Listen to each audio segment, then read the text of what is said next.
Hi, I'm Todd. This is my Corvette ZR1, and I'm here to tell you my carbon fiber looks better than yours.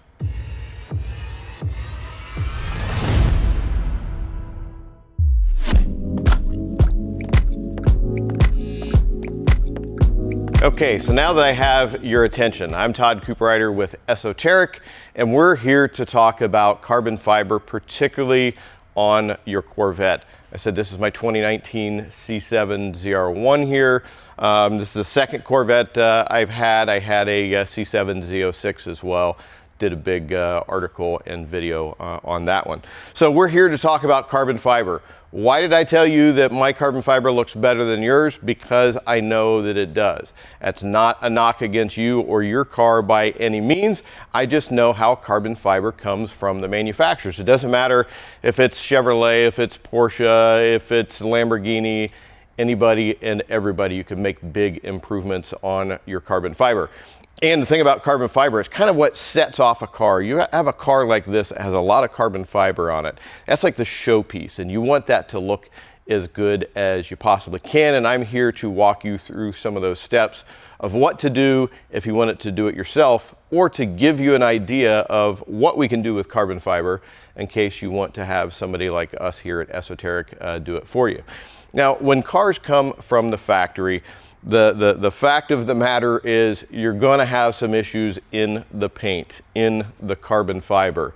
You're going to have swirl marks. You're going to have sanding marks. You're going to have holograms. What are holograms? It's when somebody goes over it with a rotary buffer incorrectly, and you look at it in the light and you can see things going all different directions. Paint shouldn't look like that.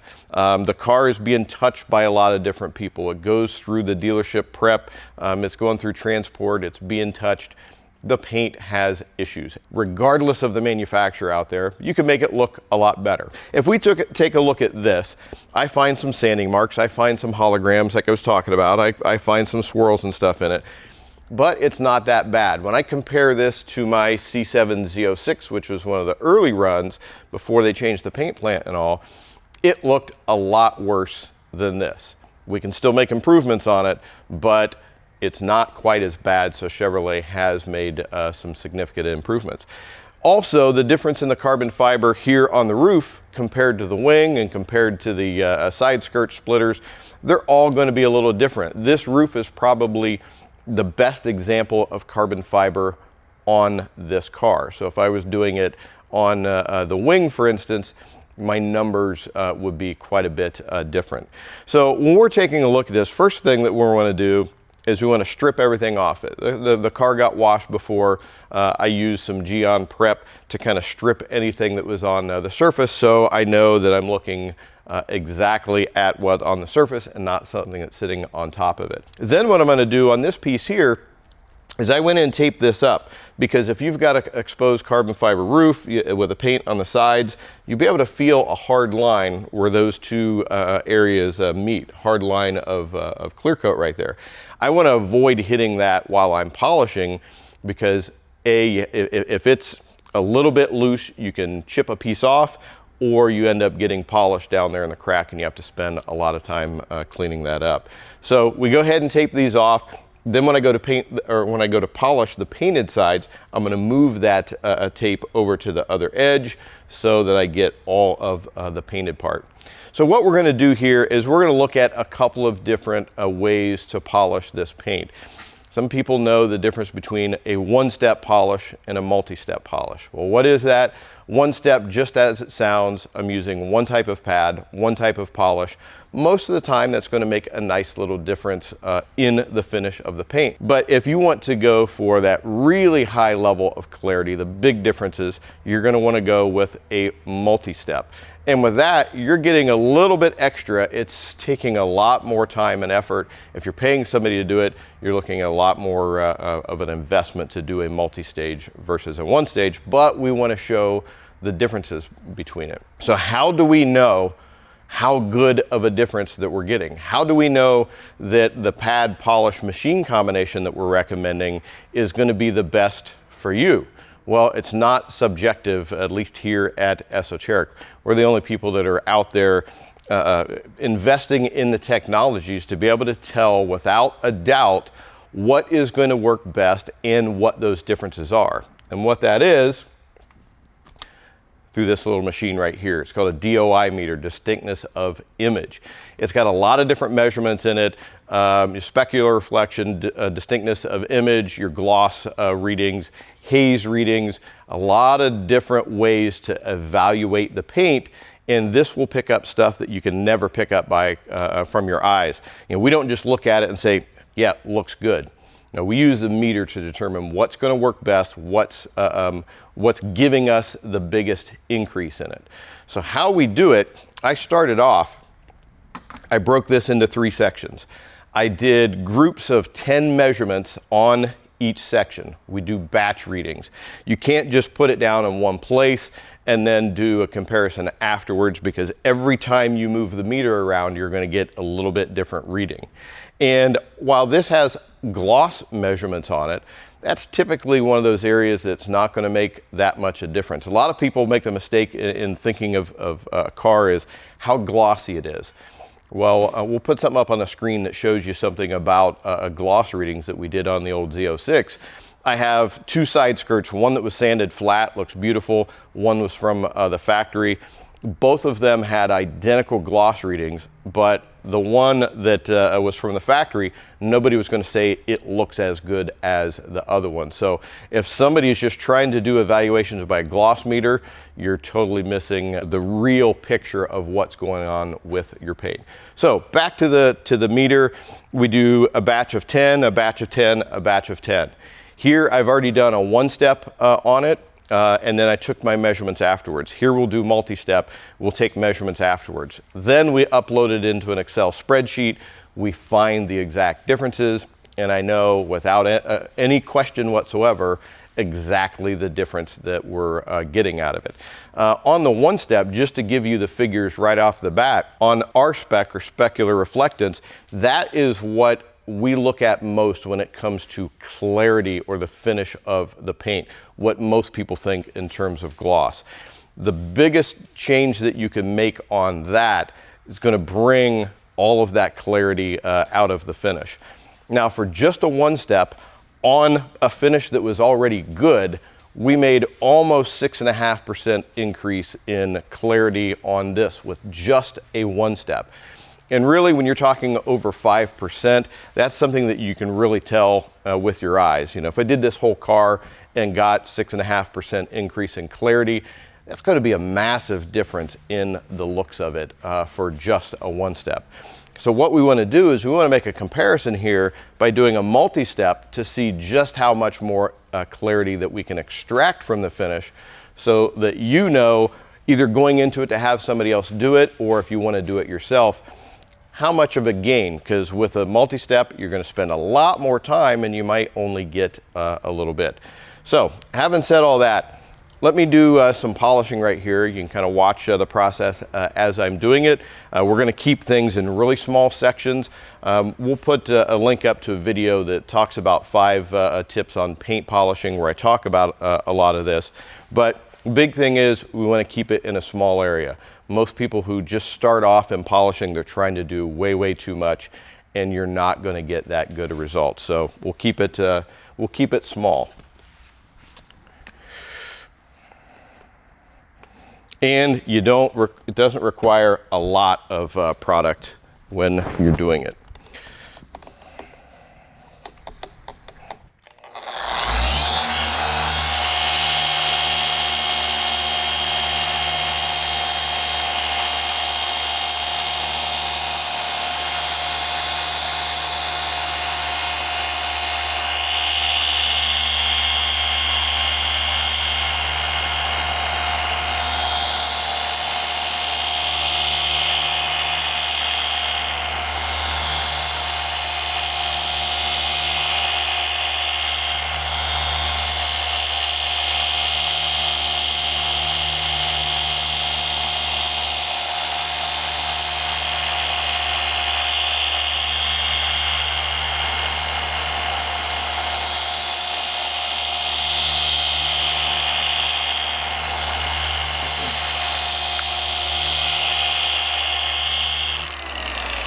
Okay, there's the first compounding stage doing on this.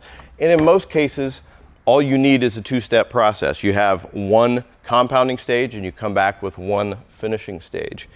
Now, you notice I kept it in a small area. I'm overlapping my passes 50%, nice steady pressure with it to get the most out of it. And what we're going to do is, as we look at this, we get our light, we see, make sure that everything has been cleared up. Then I'm going to go in and I'm going to grab my Geon Prep here to wipe everything off, just to make sure that it's not hiding anything. And I'm also going to wipe it down between processes as well. So I can tell from here that I got out all of the holograms, any of the sanding marks that's in it. And what I would do from here is I would continue on with the rest of the section. I think you'd get a little bit bored if I did all of these sections and we filmed the whole thing. So now I'm just going to go into this one spot right here on my finish polishing stage. And that just happens to be the exact same process that we do as a one-step. Once again, we've already done all of the homework. We've tested all kinds of pads, polishes, combinations, processes to determine what is going to give us the most consistent finish out of it. So with the products that I'm using here, I know what we're going to get. If you're using something different at home, you're probably not going to get the same kind of results out of it, because all pads, polishes, machines are not created equal. And what we do here, we don't just focus on one brand. We're finding what has the best synergy to get the best results out of it. Okay, so now we've done our compounding stage. Let me go to finish polishing, where I've got my yellow Rupus pad. And I'm going to grab my Sonax Perfect Finish here. Once again, you don't need a whole lot of product.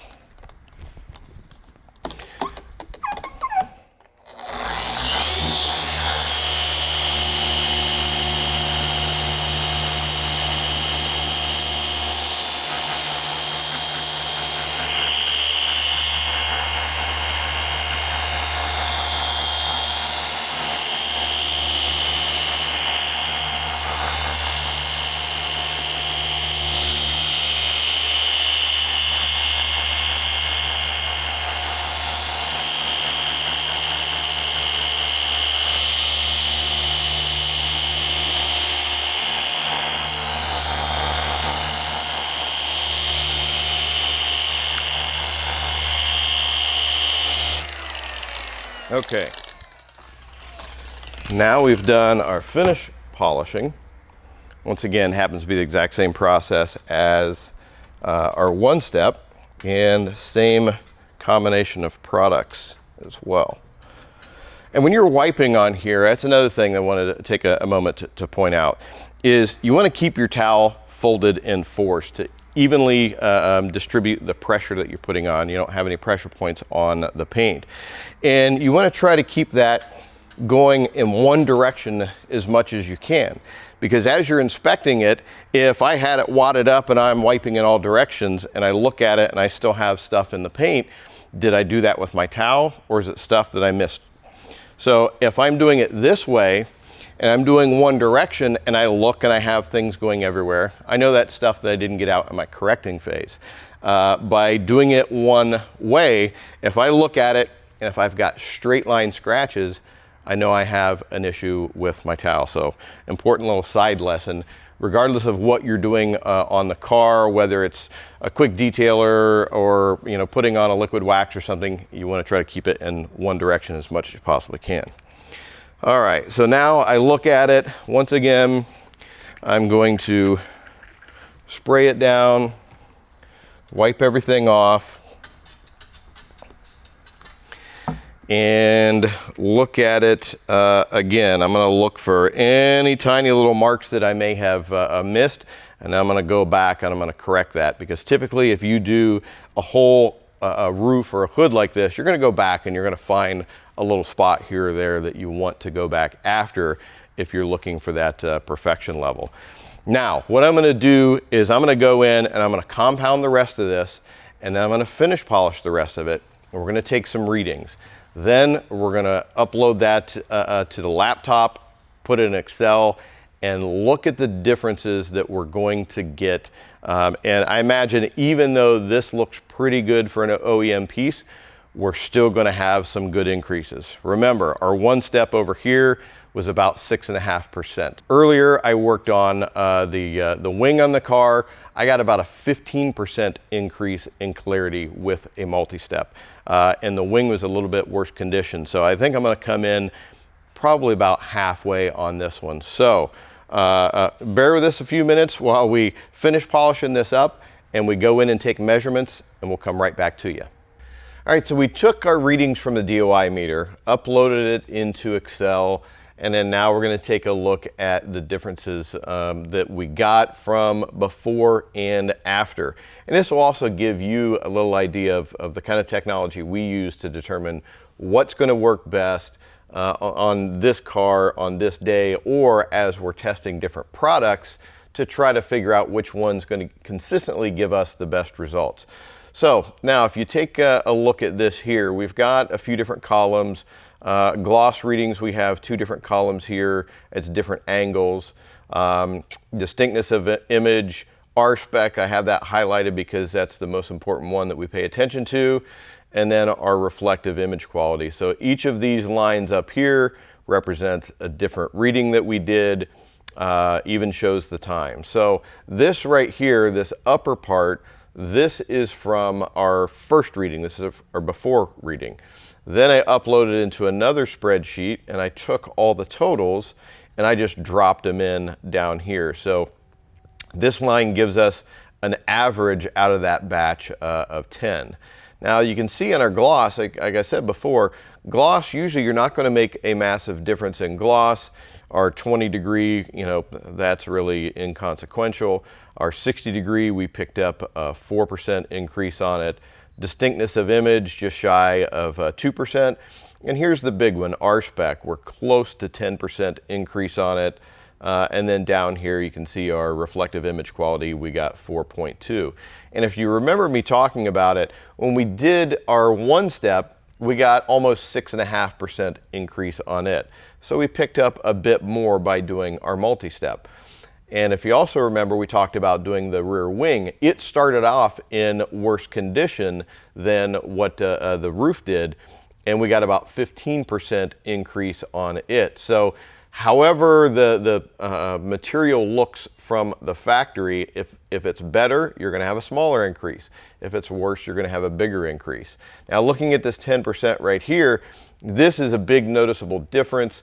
Right now the roof just has a glow to it that it really didn't have before, so 10% is definitely noticeable. Now if this were my older C7 Z06 that was made early in the process, this number probably would have been up around 20 to 25% increase because they have come that far along. But in the end, you can see we made a big difference on it, both on a one step and from a multi-step. I know I'm getting the maximum amount of clarity out of it. We've used our technology to determine what is going to work absolute best, and we quantified exactly what kind of differences that we can expect on the car. So, a note for you as you're watching the Esoteric channel in the future, when we're talking about, how we extracted the most looks out of something, or, why we're recommending a particular combination of pads and polishes and machines, it's because of the kind of information or data we're able to gather from our DOI machine. So hopefully you too realize that we can make a big difference, and now you kind of understand, hopefully, that you can go back, whether you're a DIY person, and get these kind of increases on your carbon fiber or paint, or if you're going to a detailer, you kind of have an idea of what kind of differences you should expect. Okay, so you can see that with proper polishing, you can make a massive difference on your carbon fiber, like I've got on my ZR1 here. So it doesn't matter, you've got an older model Corvette, you've got a new C8, you've got another brand of car. Everything that we did here applies, because carbon fiber, when it's in its glossy form, this is just paint. It's clear coat over top of it. You treat it just like paint, you do correction, coatings, everything, no different than you would with paint. Speaking of coatings, that's going to be the next thing that comes up with this. After we did all the correction, we're going to go back in and we're going to add some protection to it. Now, when you're dealing with coatings, or really any of the other products, a lot of people make the mistake thinking that's where all the gloss and the looks are coming from. No, the majority of the looks are going to be coming from paint polishing. Any coating or wax or sealant that you put on top is just the icing on the cake, so to speak. So just remember all these different things that you're faced with, the opportunities that you have, what you can do. You can do single stage, make a big difference. You can do multi-stage, make a big difference. You have to decide if all that extra time is going to be worth doing the multi. A one-step on something like this, 6 to 8 hours. If you do a multi-step on it, you can easily be 15 to 20 hours worth of work. So it just depends on how much you want to invest in it, either in time or money, how much you want to extract from the finish, how good you want it to look. You want to pull up at Cars and Coffee or any other kind of event and have the best looking car or the best looking carbon fiber there, you know what to invest in. So here on the ESOTERIC channel, we're not only bringing you great information, but we're bringing you great information that comes with all of the testing and everything that we do. We're here working on cars, testing products every single day. We're not just here to try to sell you some products.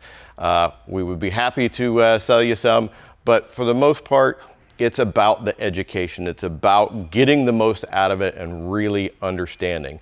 So if you like this, make sure that you subscribe to our YouTube channel, because we have got literally hundreds of videos with lots of great information in it. So if you find you have any other questions or comments about paint correction, about carbon fiber, anything related to this, leave it in the comment section below. Or if you're on the Corvette forum, leave it in the post. We'll get to it, answer all of your questions. In the meantime, we're going to link you to a couple more videos. One was a VinWiki series with Ed Bolian on his 430 Scuderia, where we had massive transformation on his older carbon fiber, so you can get an idea of how good you can make that look. And the other one is going to be on the 5 paint polishing tips. If you want to do this at home, it will give you all the information that you need to be very successful at polishing paint. For ESOTERIC, I'm Todd Cooperrider. Thanks, and we'll see you again on the next video.